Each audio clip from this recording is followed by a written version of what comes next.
frente, a porta do porta-malas do lado, não tem alarme. Tá doido? Que isso, eu tô com a chance de fazer no mundo? O não é assim, pode saber. Ô, vocês não, 70% dos lucros que eu lavo, que eu já lavei, desses, tipo assim, 100%, 60%, 70% o porta-mala não lava normalmente. E não para, o porta-mala não para. Não, é que o porta-mala ele não abre. Ele não abre mesmo. Você tem que colocar o porta-mala que escurinha. É mesmo? É, e quando abrir, vai parar de funcionar, a porta não para. Eu vou comprar o pistão para trocar, aí quando ele trocar, a porta vai abrir.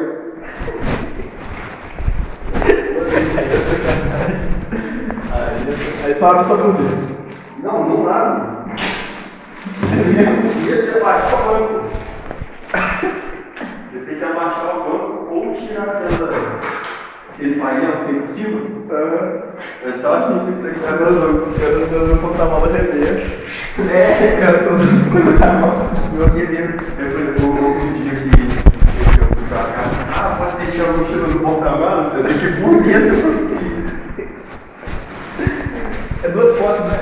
Duas portas, né? Tem 4 portas também, né?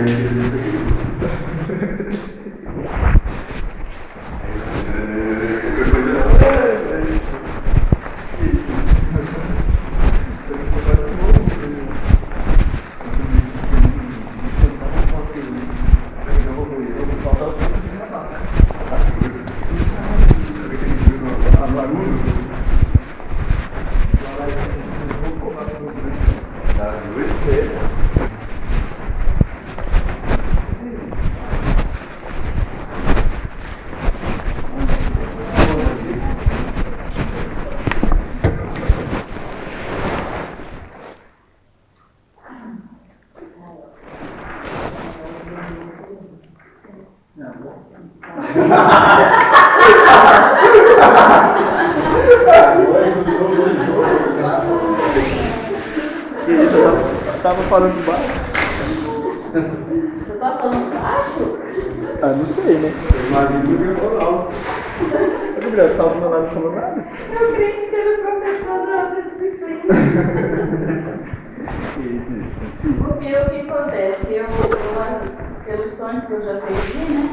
Eu sei que as pessoas estão falando, mas algumas vezes eu não sei o que elas estão falando. Era o Gabriel que tava falando alto. Pode ter Eu? É.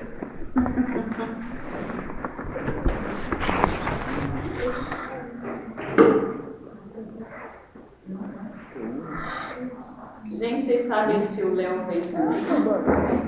Oi? Vocês sabem se o Léo vem também? Não? Mas às vezes eu vou no chip da caixa de número.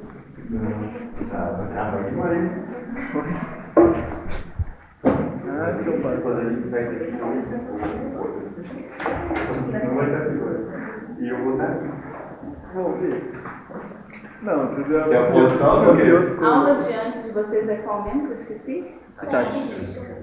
Hein? E quem que...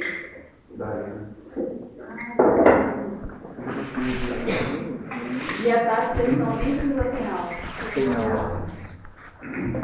Qual é o dia que vocês estão livres? Pouco, né?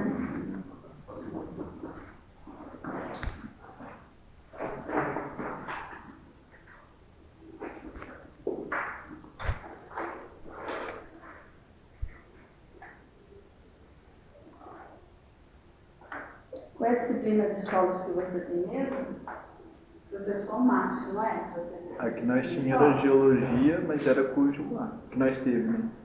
Ah, vocês tiveram professor Gilmar? Hoje. Semestre passado. Geologia. Geologia e isso, biologia. Você continua divulgando?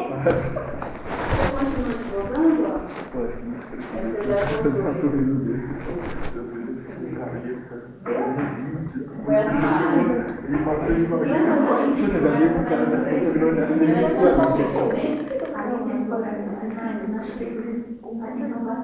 Trabalha como advogada, mas como advogada. E quando você advoga, qual área você escolheu? Meio ambiente? Na prefeitura também? Você viu o desmonte que aconteceu, né? Ah, sim. No Senado. Eu não estava gelando, fica traseira, está bem, o cara se lembra que eu estava gravando. Foi o Senado, o doutorado Gente, eu vou fazer o seguinte, eu vou entrar em outro compartimento hoje, a gente vai começar a falar sobre ele e depois eu vou dar uma parada para a gente falar sobre aquilo que eu conversei com vocês da aula anterior, o trabalho do dia 30, tá? Aí vocês me lembram? Sim.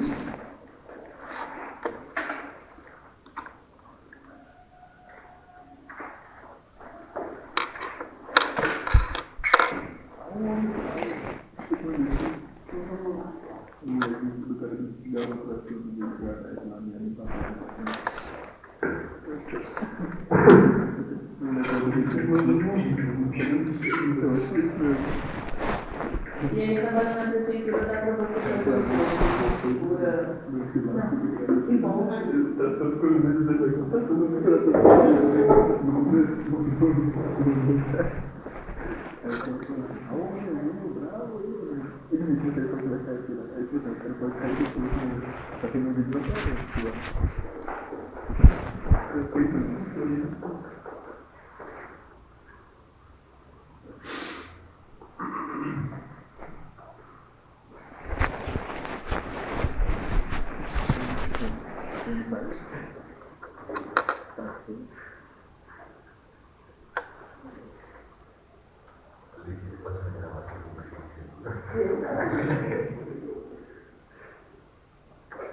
Então, vamos lá.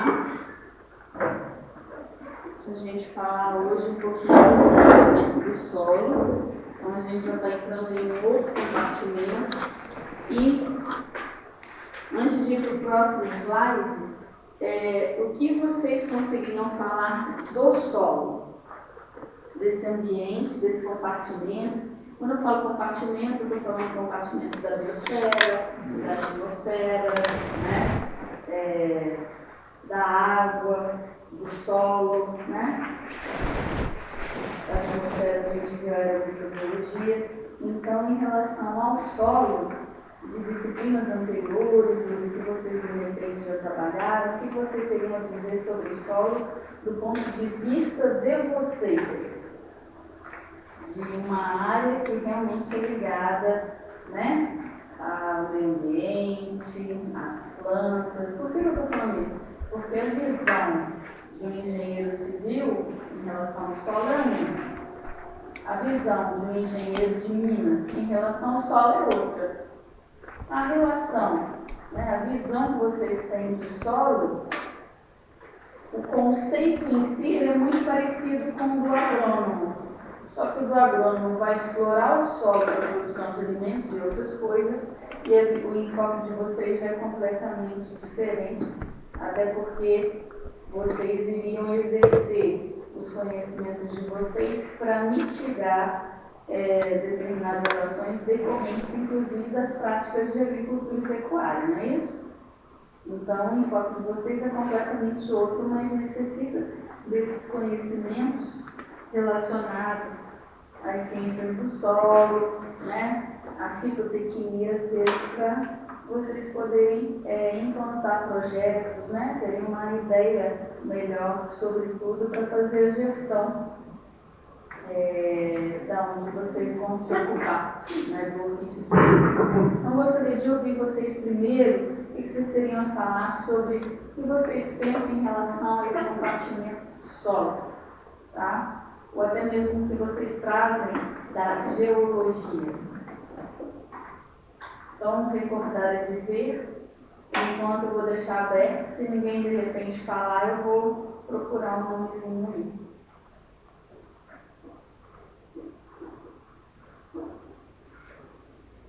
Eu lembro que No solo tem micro-organismos, artificiais, bactérias, que podem ajudar a planta com a fixação do nitrogênio. Parabéns, isso. O solo tem micro-organismos que vão ajudar as plantas com a fixação do nitrogênio. Isso aí. Mais alguma coisa? O solo é dividido por horizontes. E o horizonte A é onde tem mais presença de matéria orgânica. É o H, né? É o H. O O. Não, só o O. Achei que era. Tem o O, o A, B, talvez. O AB. Mais alguém quer falar, gente? Ana, Gabriela. O sólido é dividido, tem a parte que é o argiloso, o siltoso e o arenoso. Isso é de acordo com a porosidade, como se fosse a granulometria, aí tem também a parte de textura, e que geralmente os solos mais compactos é porque esses poros eles ficam sob a pressão, e nesses poros eles podem armazenar tanto água quanto ar. Ok. Mais alguém quer fazer alguma consideração, Patrícia? Então, pelo que eu li lá, o solo, embora ele tenha menor proporção que água na superfície, a água 70%, ele é onde que abriga a maior quantidade de micro-organismos. E o solo também tem sofrido muita degradação devido às práticas agrícolas, monocultura, máquinas pesadas, tem sofrido com compactação do solo, contaminação. Muito bem. Então, vocês já trazem, né, alguma coisa e de maneira correta em relação ao solo, né? Então, a gente vai começar aqui com uma série de conceitos sobre o solo, né? E falar um pouquinho dele se constituir, né, como um reservatório, você tem razão, né? Você viu isso na geologia, né? Uma geologia um pouco lenta. Sim, então, na verdade, o que acontece? Ele é um grande reservatório de micro-organismos, né? A gente viu que o ar pode transportar muitos micro-organismos, né? A gente viu isso na aeromicrobiologia, mas ele não seria, de fato, um habitat propício para o crescimento e a vida desses micro-organismos, né? Tem vários fatores ali na atmosfera, no ar, que, na verdade, afetam negativamente os micro-organismos e o crescimento, não é isso? Vários fatores aí, daquelas camadas de atmosfera, que vão afetar negativamente os micro-organismos. Então, na verdade, o ar não seria, por definição, exatamente um habitat para eles viverem e crescerem, né? Eles, na verdade, há locais de dispersão, né, de lançamento dos micro-organismos, depois o transporte deles, que pode ser a curta distância ou longas distâncias, centenas de quilômetros inclusive, e em algum momento vai ter a deposição desses micro-organismos, né? Nós vimos um pouquinho a parte da microbiologia das águas, e a gente hoje vai falar um pouquinho, né, dessa parte do solo. Então, vamos lá. O solo, daqui a pouco eu tenho uma figura, né? Se a gente for considerar o que solo significa em latim, eles teriam um suporte, uma superfície, uma base, e durante um determinado tempo, creio que ele foi, na verdade, pensado dessa forma, né?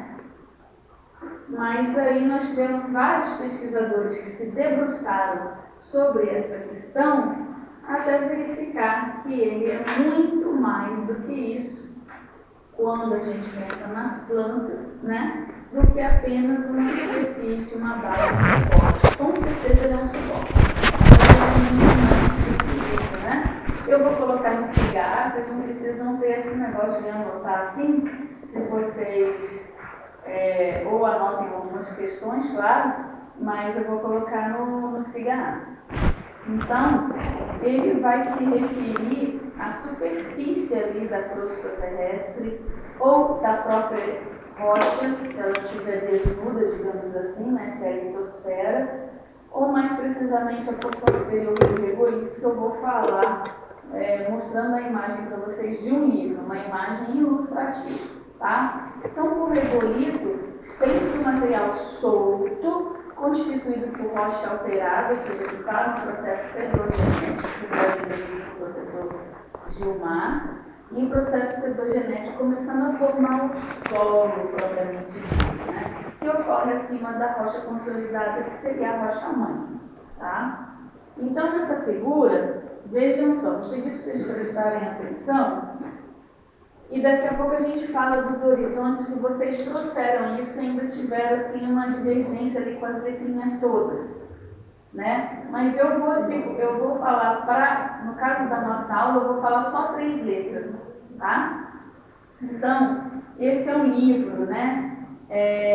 Vendido na Sociedade Brasileira de Ciência do Solo, o Kerr, aqui é o professor João Kerr de Viçosa, né? E essa imagem é uma imagem ilustrativa, mostrando o seguinte, que nós temos aqui perfis do solo, em que vocês devem lembrar especificamente, mais precisamente, dos horizontes A, B e C. Então, por enquanto, eu não vou falar de E, nem do O, nem do H, nem do AB. Por enquanto, só o A, o B e o C, tá? Aqui nós temos uma outra camada que ele aborda nisso, e na definição, quando a gente vai falar de classificação de solos, de horizontes, geralmente a gente não fala muito dela. E aqui seria a rocha consolidada. Então vamos lá. Deixa eu só esperar um pouquinho passar o principal.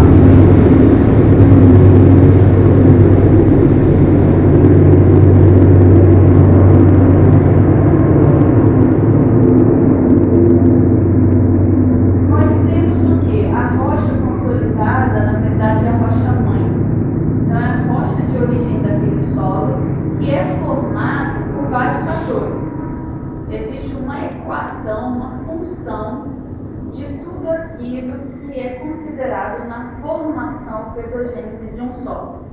Então, uma função que está relacionada à rocha-mãe, topografia, ao clima, aos micro-organismos, né? Uma função grande assim. Então, primeiramente, nós temos a rocha consolidada. A partir dela, né, vai sofrer processos físico-químicos e microbiológicos, né? Que na verdade vão fazer com que ocorra a quebra desse material rochoso, consolidado, e ele comece a ficar o quê? Inconsolidado, em pedaços, e aí nós teremos a ocupação de micro-organismos pioneiros, de simbioses, e a função do clima, do intemperismo, né, da topografia. O clima está relacionado à temperatura, toda essa parte. E aí começa o processo pedogenético em si, que vai acabar dando origem ao perfil do solo, que ele é dividido em horizontes, certo? Mas, vamos dizer, o horizonte mais relacionado à superfície, se a gente for pensar, vamos considerar especialmente, vou botar só aqui no cantinho, os horizontes A, o B e o C. O horizonte A seria aquele que está relacionado à superfície. O horizonte B, então ele recebe as influências dos efeitos dos fatores abióticos aqui da atmosfera e da biosfera diretamente nele, certo? E nós temos o horizonte B, em que aqui a gente pode dizer que é o solo em essência, no sentido das características que são usadas para que a gente possa fazer um diagnóstico de que tipo de solo é aquele. É um neossolo? É um latossolo? É um argissolo? É um gleissolo, sabe? Então, esse seria o horizonte diagnóstico, em que o processo de pedogênese, ou seja, de formação do solo, aconteceu por completo aqui. e ele não está sofrendo tantas influências da superfície ali, certo? E o horizonte C é aquele em que o processo pedogenético, ou seja, de gênese daquele solo, ele não ocorreu completamente, ainda está em formação. Então, aqui nesse horizonte C, a gente consegue ver tanto o solo em formação como pedaços daquela rocha de origem que está formando ele, cascalhos, matacões, né? A gente consegue ver isso. E quando a gente viaja na estrada, que tem cortes mais recentes do perfil do solo, e eles não usaram aquela máquina que cria sulcos e colocaram gramíneas ali para segurar o barranco, a gente consegue perceber até às vezes os três horizontes ou dois, pela diferença de cores, né? Aqui na nossa região de Minas, na nossa região, Zona da Mata, Campo das Vertentes, inclusive é fácil a gente verificar o horizonte C, que ele cria uma cor mais rosada, né? E até uma origem relacionada ao gneißito, o horizonte D de uma outra coloração, mais avermelhada, mais amarelada, e o horizonte C mais rosado. Vocês conseguem lembrar disso, de olhar na estrada? E aí, o tempo passa e vocês, não sei se vocês observam isso, mas é fácil a gente perceber. Nessa região rosada, que eu estou falando só de um exemplo, tá? A gente consegue ver na estrada buracos. Ou seja, esse local aqui, do corte da estrada, ele está, vamos dizer, desestruturando mais rapidamente do que esse que está aqui em cima. Vocês já repararam isso? Esse horizonte B lá na estrada, ele está mais coeso, formando realmente uma parede, e o que está embaixo, a gente percebendo que tem uns buracos ali que está saindo material, certo? Por quê? Porque o processo pedogenético não foi feito completo. E a gente tem esses pedaços da rocha-mãe. Então, ele vai sofrer com a ação dos efeitos, né, uma vez que ele foi exposto, de uma forma mais, diria, forte e rápida do que aqui. Então, tem até que se ter o cuidado que, dependendo do material que há no horizonte C, né, tem que se ter um cuidado, porque a partir desses buracos, dessa erosão que começa a acontecer, é fácil que em algum determinado momento até ocorra uma saída de maior quantidade desse material, em que o termo técnico seria solapamento. E aí cai isso aqui e o horizonte vem e fica em cima. Isso pode ocorrer, certo? Então, devido a essas características, o solo aqui não está exatamente formado, tá? Então, o que acontece? Agora, dentre os horizontes A, D e C, tem vários outros horizontes usados para caracterização de diferentes classificações de solo.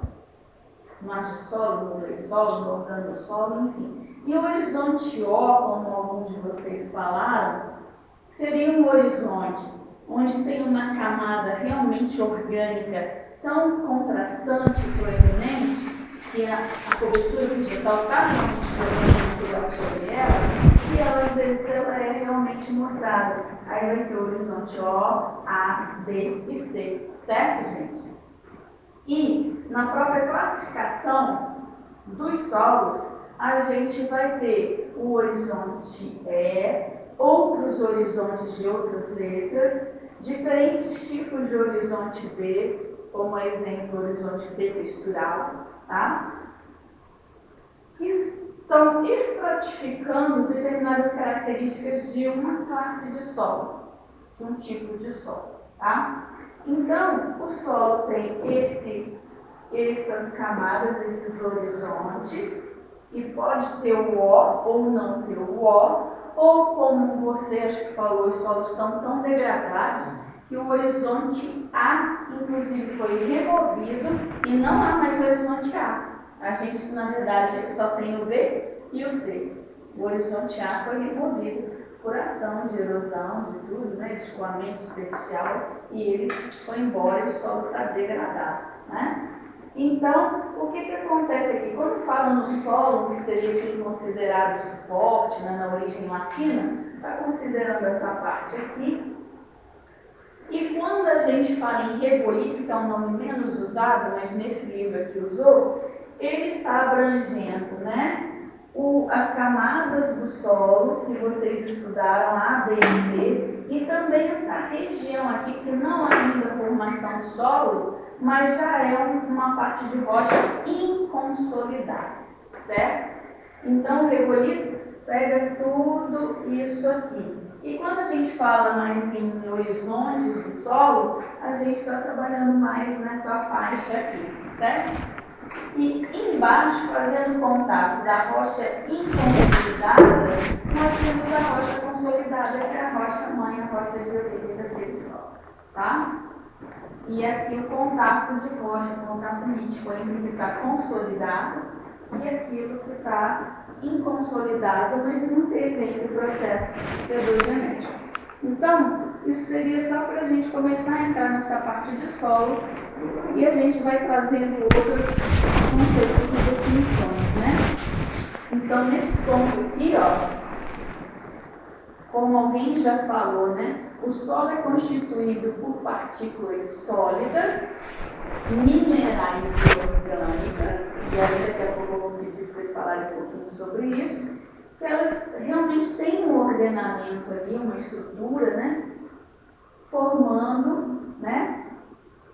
A estrutura da matriz do solo. E nessa estrutura, nessa matriz do solo, existe o sistema poroso do solo, formado por micro e macroporos, em que esse sistema poroso ele estará preenchido com água e sais minerais, enfim, elementos minerais fazendo parte dessa água, que é chamada também de solução do solo, tá? E por gases, ou seja, a atmosfera do ar daquele solo que difere em relação aqui, ó, que a gente está respirando agora. Então, o ar do solo, ele vai compreender praticamente os mesmos gases, mas em concentrações distintas dessa que a gente está respirando até agora. Por quê? Porque no solo nós temos o processo de respiração dos micro-organismos aeróbios e respiração também anaeróbia, e nós temos também a respiração realizada pelas raízes do solo ou das plantas, ou seja, o sistema radicular está ali debaixo, no solo, né? E as proporções relativas dessas três fases no solo dependem das condições ambientais de formação, de intemperismo e da própria ação antrópica, ou seja, ação humana. Então, relembrando que inclusive vocês já falaram, quando a gente fala então, vocês conseguem a partir daí ter uma visão de que o solo é um sistema trifásico, formado por partículas sólidas, água e ar, certo? Então, nas partículas sólidas, nós temos o que? Elementos minerais e orgânicos. Nas partículas sólidas minerais, eu ouvi que vocês falaram sobre elas. Então, vamos lá. Vocês falaram sobre elas, vamos enumerar então quais são as partículas? Vocês falaram. Areia, silt e argila. A areia, ela pode ser separada em areia grossa, areia média, areia fina, né? Nós temos o silt, ele tem uma característica mais sedosa. Então, uma classe de solo, tipo mitossolos, que é mais rica em silt, na hora que você faz o corte no perfil ou na trincheira, ou no barranco, enfim, ele vai ter um aspecto mais sedoso e vai ter um brilho conferido pela essa quantidade maior de silt, tá? E o outro seria o quê? A argila. A areia, ela praticamente não contribui com cargas e são importantes para que a gente tenha o quê? A ligação e, de certa forma, alguns elementos que possuem carga, alguns minerais, que são nutrientes, outros não, ficarem ali presos ao solo e não serem perdidos pela lavagem daquele solo que a gente chama de lixiviação, tá? Então, é interessante, né, que o solo tenha essas cargas e muitas das vezes que ele tenha mais cargas negativas, justamente para que seja possível ele fazer uma ligação eletrostática com bases, chamadas bases na análise de solo, saturação de bases, que seria, por exemplo, cálcio, potássio, magnésio. Exatamente, todos aqueles que têm cargas positivas, certo? Então, vamos lá. Então, a areia, ela praticamente realmente não tem carga. E o que vai contribuir realmente com carga seria especialmente a argila. E aí nós temos diferentes tipos de argilas de melhor qualidade, menor qualidade, 1:1, 2:1, e que inclusive também vai conferir também, né, toda essa parte aqui, se aquele solo naturalmente vai ser mais fértil ou eutrófico, ou menos fértil ou distrófico, tá? E aí, a outra parte que chama atenção é essa daqui. Qual é o outro nome que a gente pode usar quando a gente fala de partículas sólidas? Já falamos das minerais e falando agora está falando das orgânicas. Qual é a palavrinha mágica que vem à cabeça quando a gente fala do solo? E vocês já falaram também. Matéria orgânica. Matéria orgânica. Então, quando fala aqui orgânicos, nesse conceito aqui dessa frase que eu trouxe para vocês, está falando da matéria orgânica. A matéria orgânica, ela apresenta muita carga, e essa carga, sejam positivas ou negativas, ela vai sofrer uma variação dependente do pH que encontra-se aquele solo, certo? E a partir do pH, ela vai ter um conjunto de cargas que vai ser mais favorável a prender os cátions ou não, certo? Então, vamos lá. Então, a gente tem essas partículas sólidas que a gente agora falou sobre elas e esse sistema poroso e aí sim, a fração, na verdade, a constituição das partículas minerais, seja um teor maior de argila, um teor maior de silt, areia, mais areia, né, que vai ter a questão da granulometria, da textura, nos vai mostrar, dizer se o solo teria uma drenagem melhor ou se ele ficaria com a água mais ali segura, sem ela descer no perfil do solo. Então, um solo mais argiloso, enfrentando chuvas ali na região, ele teria uma capacidade de drenagem mais fácil ou de retenção de água? Retenção de água, né? Então, como é que a gente vai saber isso? Vamos até lembrar da nossa infância, quando de repente a gente passeava, isso vai estar cada vez mais difícil de falar, hein? Porque a infância está sendo dentro de casa, né? Mas quando a gente passeava em locais de natureza, em determinadas estradas de chão, a gente percebia que a estrada era mais vermelhada, tinha mais barro. A partir de qualquer evento de chuva, a gente percebia aquelas poças e dias mais para que aquilo pudesse descer e secar, né? Ou evaporar, né? Evaporar, não é evaporação, né? O sol ali e fazendo a transformação ali. Agora, se o solo tem uma quantidade equilibrada desses três ou mais areia, aí a drenagem da água vai ser mais fácil. Por outro lado, toda vez que a gente fala nesses solos, vai ter as vantagens e desvantagens do ponto de vista físico e químico para o plantio e a manutenção dessas áreas, né? Então, inclusive também a própria nutrição ali, a própria questão de nutrientes. Aqueles solos mais arenosos, em que Nós temos muita areia, na verdade, na constituição, e, portanto, poucas cargas. A qualidade de reter mais cátions ali, naquele solo, vai ser menor, né? Por outro lado, em alguns aspectos físicos, poderia ser um pouco melhor. Mas, como muito arenoso, a gente tem muitos desafios. Mas, claro que o homem ocupa essas áreas dominando os conhecimentos, né? Então, a proporção, né, relativa dessas três fases dependem da própria formação desse solo e da ação ambiental que está sofrendo esse solo diariamente e da ação do homem nessas áreas. Outra questão, né? Vamos lá. Então, o solo também, quando a gente vai começando a falar, e essa apresentação está aqui tanto para vocês quanto para as pessoas da agronomia, né? O solo, na verdade, ele é visto como um meio para a produção vegetal. Por isso que ele é muito mais do que um suporte, né?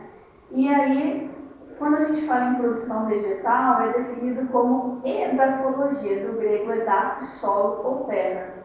Então, quando a gente pensa no solo, considerando o objetivo das plantas, no caso dos agrônomos, produção vegetal, no caso de vocês, reflorestamento com espécies nativas e não plantio comercial, revitalização, recuperação de áreas degradadas, então, o objetivo final desse solo é o quê? Para os agrônomos, a produção de alimentos e plantas de interesse econômico, e para vocês já seriam as plantas nativas de interesse para a recomposição da aptidão do solo originário. Né? Vocês já ouviram falar nessa palavra aptidão do solo? Aptidão do solo, gente, é a aptidão original, ou seja, os solos que estão em determinados biomas, não é isso? Então, de Mata Atlântica, dos Campos Gerais no sul do país, né? Da Caatinga, Cerrado, entre outros. Então, o que acontece, né?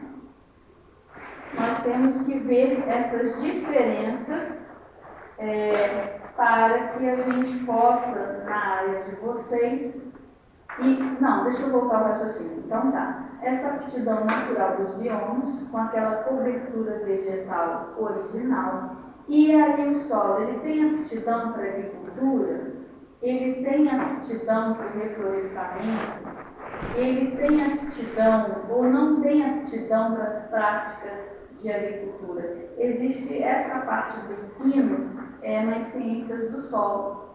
E aí, quando a gente vê determinados tipos de manejo sendo empregados e levando o solo à degradação, a gente tem que voltar no histórico do uso daquele solo, daquela ocupação.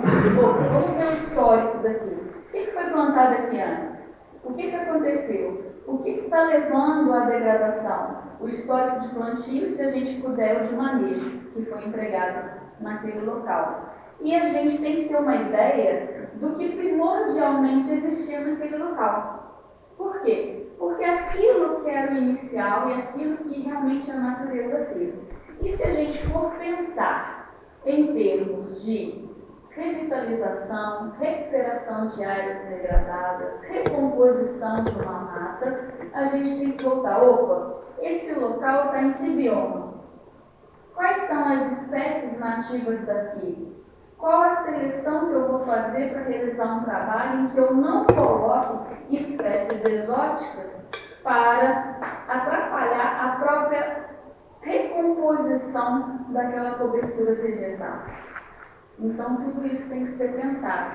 Então, nesse ponto, a gente pensa parecido com o pessoal da agronomia, mas com objetivos finais diferenciados, tá? Que não é isso que está escrito aqui, certo? Né? Então, nesse ponto, né, eu acompanho um botânico e paisagista no Instagram chamado Ricardo Cardim. né? Aí eu não lembro se vai ter uma dele lá embaixo, em cima, isso não lembro, mas é Ricardo Cardini. E ele é um botânico paisagista preocupado que o paisagismo seja sustentável no sentido de fazer ocupação com espécies naturalmente brasileiras de acordo com o ambiente em que nós estamos, o ecossistema em que nós estamos.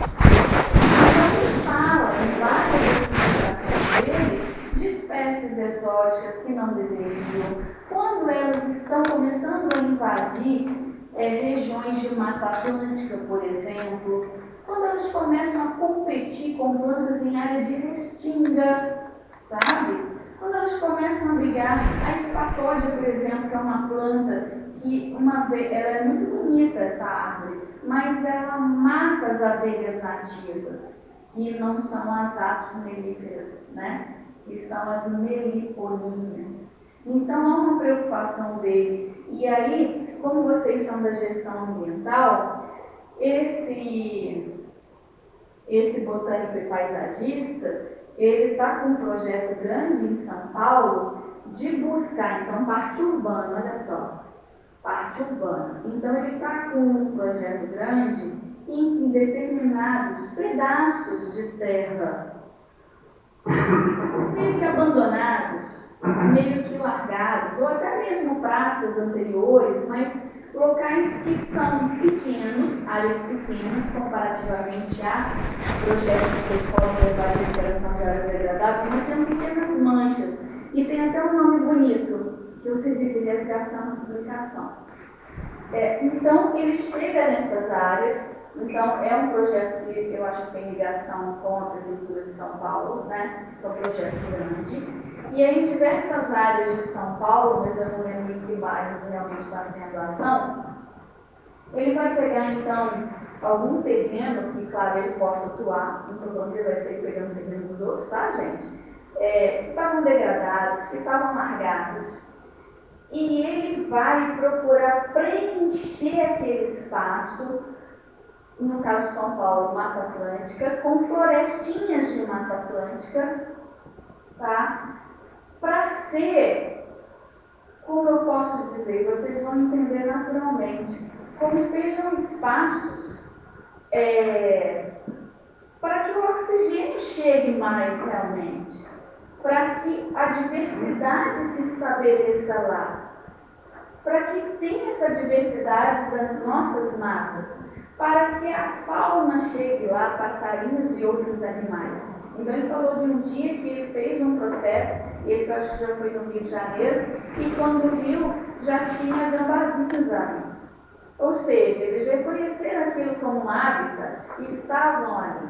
Então, em São Paulo, são projetos para tentar oxigenar mais a cidade, para levar mais qualidade de vida para a cidade, para mudar naquela selva de pedra a temperatura alta que está fazendo, principalmente com o que está por vir. E gostei do Patrick, que gosta da parte social, né? Eu não sei se vocês já ouviram falar em ecopsicologia. Não sei se vocês já ouviram, mas à medida que a gente vai chegando para as periferias de grandes cidades, elas realmente estão muito mais afastadas do que a gente entende por natureza, do que as parcelas com mais dinheiro da população que estão perto mais da natureza. E uma das coisas que está levando a um grande adoecimento da população é essa desconexão com a natureza. Então, além da parte climática, a parte de diversidade, a parte de qualidade do ar para melhorar numa cidade como São Paulo, acaba também que ele está levando essa parte social, para as pessoas não estarem adoecendo da forma como elas estão adoecendo. Porque quando as pessoas elas estão totalmente fora da natureza, realmente elas estão adoecendo. E aí o que acontece, né? Tanto é, gente, eu não sei se vocês viram, se você viu, Barbacena saiu no ranking aí como a segunda cidade de Minas com menor arborização urbana. Isso não foi da área de vocês. Hein? Do Brasil, de Minas é a primeira. Ela foi do Brasil? Então vejam só, do Brasil. De Minas ela foi a primeira. Então vejam só. Né? Então isso seria o trabalho, por exemplo, de vocês, entende? Então o que acontece? Então ele está fazendo um trabalho magnífico em São Paulo e é no fundo da área de vocês, né? Porque inclusive esses projetos podem ser multidisciplinares, né? Então ele está fazendo isso. E tem um lado, tanto é, gente, que tem médicos hoje em dia, só que eu não estou falando do Brasil, não, estou falando do mundo, tá? No Brasil também pode ter, que estão receitando, mas isso vem muito também de países orientais, em que a visão é outra, né? Em que eles estão recomendando passeios na natureza. Eles estão recomendando, que às vezes tem até um termo em inglês para isso, mas que a gente faça o aterramento, que a gente vá num local de solo e que a gente tire os sapatos e as meias para a gente fazer o contato com a terra. Agora, uma coisa é fazer um contato com uma terra boa, outra coisa é fazer o contato quem está na periferia com uma terra que está recebendo esgoto. Estou considerando isso não. Aí entrou em contato e está adoecendo, né? Não é completamente diferente. Então vocês podem reparar, nós somos a natureza. Nós pertencemos à natureza, nós somos a natureza. Então tem pessoas de várias profissões tendo esse olhar. Depois vocês procurem em ecopsicologia e vocês comecem a analisar as partes mais ricas de uma cidade e as partes mais periféricas da cidade, que são as que menos têm contato com o verde, né? Então a finalidade aqui é outra da agronomia. Continuando, aí nós temos a ação antrópica. Então se a gente pega livros de edições mais novas, não há como falar de conceitos do solo sem falar da ação do homem sobre ele, tá? E ação ruim também, e uma ação diferenciada que eu fui saber o ano passado, ano passado, que eu ia para o congresso, eu ia para um simpósio presencialmente, mas aí eu fiz isso, eu não poderia Aí, o que acontece? Eu vou falar para vocês. Então, olha, atualmente já tem até, né? Atualmente, a definição do solo mais usada na ciência do solo integra os conceitos pedológicos. Então, o solo como, né, algo que é organizado, estruturado, que vai levar para a planta muito mais do que apenas um suporte, nutrientes, água, né? E edafológico, solo como meio para o desenvolvimento delas, mas enfatiza a ação antrópica sobre o solo.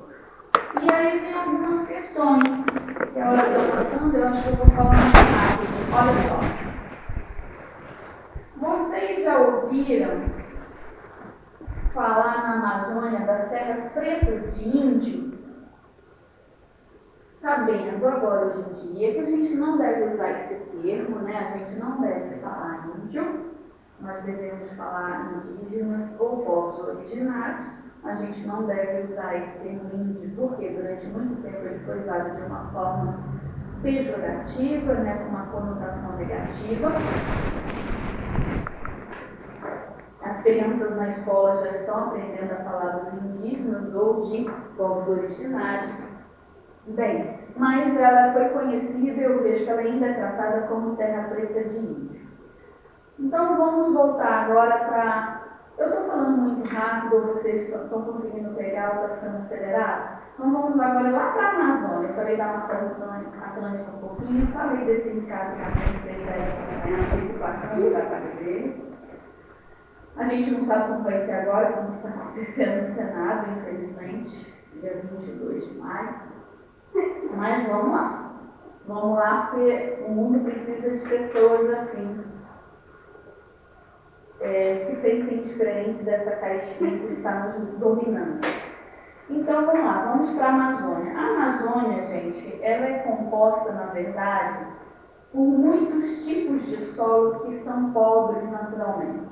São solos de baixa fertilidade natural. Praticamente todos os solos lá.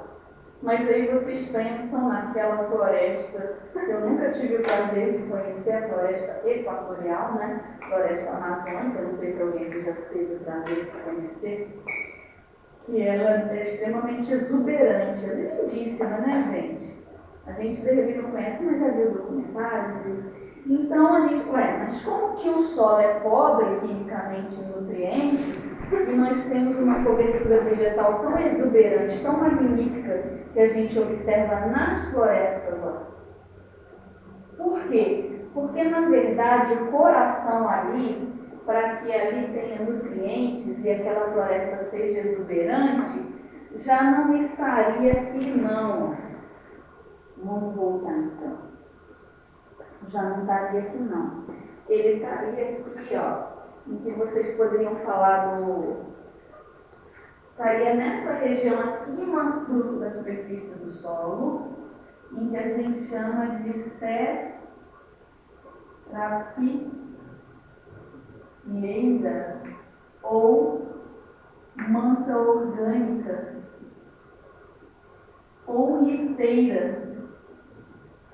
Ou seja, aquela massa vegetal toda que vai caindo sobre o solo, fazendo aquela camada que a gente dá o nome de liteira ou manta orgânica, ali tem muitos micro-organismos e com as características climáticas daquela região, temperatura, radiação, umidade, forma-se um microclima ali e nós temos a reciclagem de elementos, de elementos minerais, de nutrientes muito rápido. Então, o coração daquilo ali está nesse conjunto da mata que forma um microclima e tem ali os micro-organismos e vão fazer do que vai ajudando e impulsionando essa floresta a ser da forma que nós conhecemos. Quando ocorre a queda dessa floresta para outros usos do solo, que estão relacionados à agricultura, soja, por exemplo, e pecuária, e outras culturas, o que acontece? Quebra-se um pouco isso aqui. Esse ciclo relacionado à cobertura vegetal da floresta e os micro-organismos que ficam especialmente na serrapilheira. E aí, então, o que a gente tem é uma mudança naquele microclima de floresta e aí o que a gente vê é que eles estão direto sobre esses solos mais pobres. E aí, gente, o que acontece? Quando as pessoas têm muito dinheiro, e lá tem muito dinheiro, as pessoas vão colocando um monte de insumos. Mas aquelas populações da região que poderiam se beneficiar do extrativismo vegetal, da noção de agrofloresta, ou que se beneficiavam de, por exemplo, das terras protegidas que eu vou falar daqui a pouco, elas começam a ser afetadas pelo uso desses grandes fazendeiros, proprietários rurais, né? E aí o solo tende a ficar cada vez mais empobrecido à medida que ele é usado. E aí existe o perigo de haver processos de desertificação na Amazônia, certo? Então, lá foi descoberta essas manchas de solo chamadas terra preta de índio. Por quê? Porque elas são muito escuras mesmo. A riqueza de matéria orgânica é maravilhosa. E o que se pôde descobrir dessas manchas? Eu não me atualizei mais de uns anos para cá, tá? O que foi descoberto? Que tiveram populações originárias lá que colocavam os seus restos de comida, tudo aquilo que eles usavam, em determinados locais. E aquilo que foi povoado lá em alguns milênios atrás e ficou ali, dando lugar a outras coisas, formou essas terras extremamente ricas do ponto de vista de matéria orgânica, em que populações nativas dali, inclusive, usam essa terra, inclusive conseguem viver bem até da parte de agricultura por conta desses solos. Essas manchas são tão importantes do ponto de vista do que elas oferecem para quem, de repente, tem o privilégio de ocupar uma região. Eu estou falando de pessoas mais comuns, tá? Que a Embrapa resolveu verificar, né, as características dessas terras pretas de índio e tentar, em campo, mas em locais de laboratório, em campo, de tentar fazer com que ela conseguisse produzir de uma forma, pela ação antrópica, terras parecidas com as características dessas terras pretas de índio, para que eles pudessem, outras pessoas usarem isso de uma forma melhor. Isso é ação humana. Aí, mas depois a gente pode falar mais sobre essas terras pretas de índio. Qual é a outra ação? A ação ruim é essa que a gente está vendo. Olha só, a quantidade de coisas que o homem está produzindo, explosivos, materiais com radioatividade, radionutrientes, colocando petróleo sobre a superfície da Terra. Não é o homem que produz o petróleo cru, mas ele que coloca na superfície. Os derivados do petróleo, os agrotóxicos. Quem defende é defensivo agrícola. Quem é contra é agrotóxico. O termo técnico é agroquímico. Só que agroquímico, ele é mais amplo e não pega só agrotóxico, tá? Então, bem, a ação humana está produzindo esses materiais que não são encontrados naturalmente e está colocando isso em todos os solos. Não concorda? E também nas águas, porque entra também plástico aí, os polímeros, plásticos. Então, tudo isso está indo para o solo, tá? E aí nós temos um problema muito grande, porque os micro-organismos, originalmente, como os outros animais, não tinham acesso a esse material, concorda? E eles estão tendo que conviver com isso. E aí lá na frente a gente volta a falar disso da biorremediação. Né? Que é quando os micro-organismos conseguem atuar sobre esse material de modo até que a gente tenha a descontaminação, a despoluição. Bom, mas qual é a outra forma que o homem está usando que eu descobri nesse simpósio que eu participei em 2024? Tem pessoas ligadas à Embrapa e a algumas universidades que elas estão trabalhando no que eles chamam de tecnossolos. Então, num período curtíssimo de tempo, que a gente pode enumerar aí como, agora eu não estou lembrando ao certo, mais 3 anos, 2, 3, 5, eles produzem um solo, porque o solo originalmente levou milhares de anos para ser produzido, não é isso? Eles em 2, 3, 5 anos tentam produzir os chamados tecnossolos com determinados materiais ali, características, para que eles consigam ter a produção vegetal que eles querem em determinado local que originalmente já não tinha características boas para a agricultura. Então existe essa linha de pesquisa de tecnossolos e diferentes tipos de tecnossolos para diferentes usos na agricultura. Então olha que coisa diferente isso. Porque tudo isso que eu estou falando, gente, está relacionado então à ação antrópica que faz parte do conceito de solo mais atual, né? Então vamos lá, outro conceito, né? O solo como uma coleção de corpos naturais na superfície terrestre, na crosta terrestre, em parte modificado ou mesmo construído pela ação humana a partir desse material terrestre que contém matéria viva, os micro-organismos, a biota do solo e é capaz de sustentar as plantas. Se a gente pega uma definição maior, a gente entende que a parte superior do solo líquido com a atmosfera, né, lateralmente ela vai ter um determinado limite, ou com a rocha consolidada, ou com corpos d'água, como rios e cachoeiras, né?